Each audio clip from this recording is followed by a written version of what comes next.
inside out. At any given moment, billions of pounds of plastic lay swirling in our seawater. Microplastics are expected to outweigh the fish in the sea by 2050. Microplastics are extremely small pieces of plastic debris in the environment made from polymers. Polymers are macromolecules made from many small repeating building blocks called monomers. The majority of plastic polymers are organic molecules because their backbones are long chains of carbon atoms that include hydrogen, oxygen, or nitrogen. Polymers are formed through a chemical process called polymerization, where monomers bond together to create long chains. This process is driven by heat, pressure, or catalysts, and there are two primary types. The first is addition polymerization, where monomers link directly to each other without the loss of any atoms. The second type is condensation polymerization, in which monomers join together while releasing a small molecule, which is usually water. PET is a prime example. Here, terephthalic acid, a carboxylic acid, reacts with ethylene glycol, an alcohol. The hydroxyl group of the alcohol attacks the carbonyl carbon of the acid, forming an ester bond.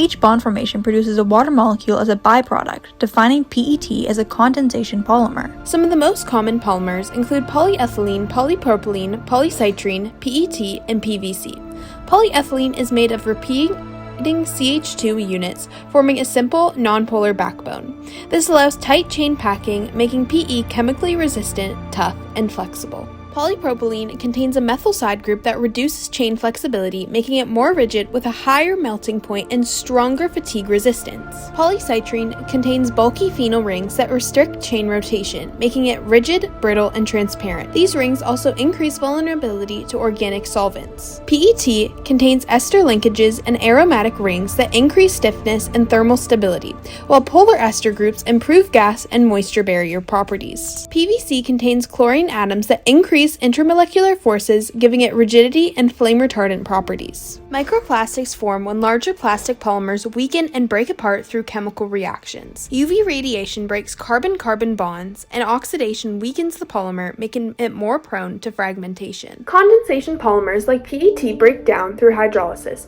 where water weakens ester linkages. As these reactions progress, physical forces like waves or abrasion snap the weakened materials into microplastics. These processes depend on bond energies. In polyethylene, each carbon-carbon bond requires about 348 kilojoules per mole, and each carbon-hydrogen bond about 413 kilojoules per mole, meaning one repeating unit requires roughly 2,000 kilojoules per mole to fully break.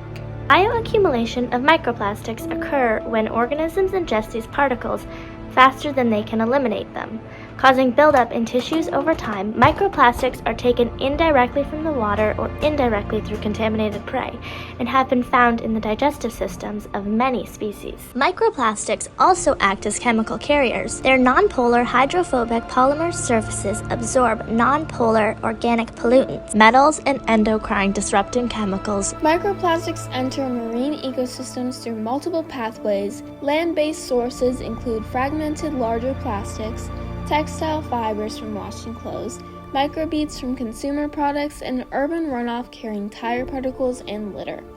These plastics often enter freshwater systems like rivers, which transport them to oceans. Ocean-based sources include discarded fishing gear, shipping debris, and materials from offshore industry and coastal tourism. Microplastics can absorb toxic chemicals because they are composed mainly of nonpolar polymer surfaces made of long hydrocarbon chains. Many marine pollutants are nonpolar organic chemicals, so they are chemically attracted to plastic. As plastics weather in seawater, UV radiation and oxidation add functional groups such as hydroxyl and carboxyl to their surfaces, increasing their ability to bind a wider range of toxins. These pollutants attach to microplastics through weak intermolecular forces, including hydrogen bonding.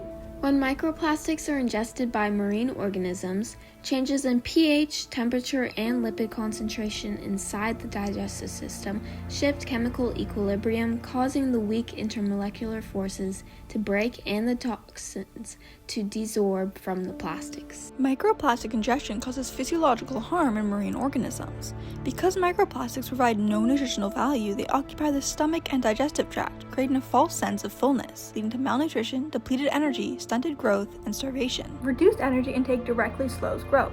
Since growth requires more energy than that needed for basic survival, organisms with limited resources develop more slowly and may fail to reach proper size or reproductive maturity. Microplastics also absorb pollutants from the seawater, which once ingested can disrupt hormonal pathways such as the HPA axis, impairing hormone regulation, gamete development, and fertility. This affects entire populations, resulting in reduced growth rates, delayed reproduction, and lower offspring survival. Increased intraspecific competition for limited resources raises stress levels, and as habitats become constrained, the species' realized niche becomes smaller than its fundamental niche. Microplastics disrupt cellular homeostasis in marine animals by including oxidative stress, where reactive oxygen species overwhelm antioxidant defenses, damage to enzymes and membranes, interfere with glycolysis, reducing the conversion of glucose to pyruvate. Oxidative damage also impairs key Krebs cycle enzymes, decreasing NADH and FADH2 production required for oxidative phosphorylation, which lowers ATP output and restricts protein synthesis, active transport, and cellular respiration. Cells may undergo cell death to remove faulty cells, harming tissues in the process. Microplastics also trigger inflammation, damaging tissues while trying to restore homeostasis.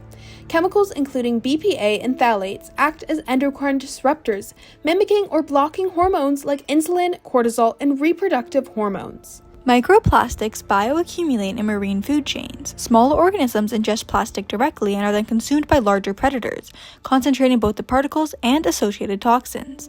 Humans consuming seafood are then exposed to magnified concentrations. Micro and nanoplastics can cross the gut lining and enter tissues, where they induce oxidative stress, damaging lipids, proteins, and DNA.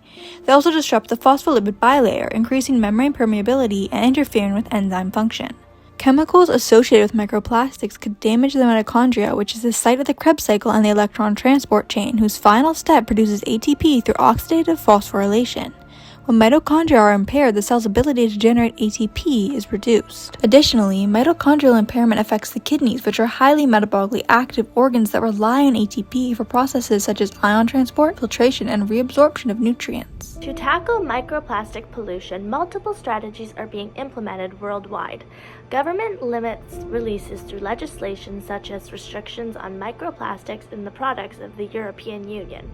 Regulations on synthetic textiles and tire wear aim to reduce shedding, and washing materials are increasingly required to use microfiber filters. Magnetic separation can extract microplastics, while microbial and enzymatic approaches aim to biologically degrade them. Physical removal projects such as the Ocean Cleanup target plastics in rivers and oceans, and the monitoring systems track distribution and mitigation. Hey Haley, knock knock. Fine, who's there? Pet. Pet who? Petition to stop plastics because these polymers last longer than our presentation. I said,